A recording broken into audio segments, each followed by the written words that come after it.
ja lõppes siis seitsmene.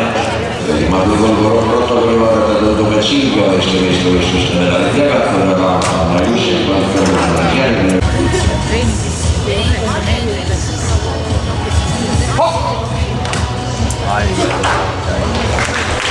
Eesti treener Jarmila Ratahõilova.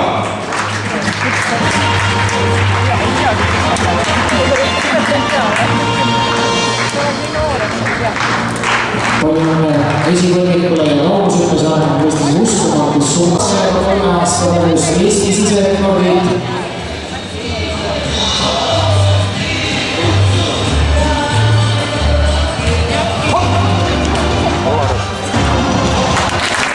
Kümme 500 noort Tartus spordiseks 26-29,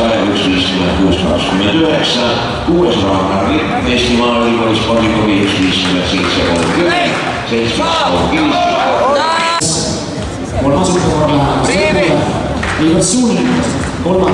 4. kohal 7-32, Meelis Siimsoni korda, Meelis Siimsoni Kaseilus 10. kohal praegu. Kirjandanud 7-18. Viimane jooksva meeste 200 meetri finaalis. Paus Kõletsama, 3. katse lülitamas, 31-45.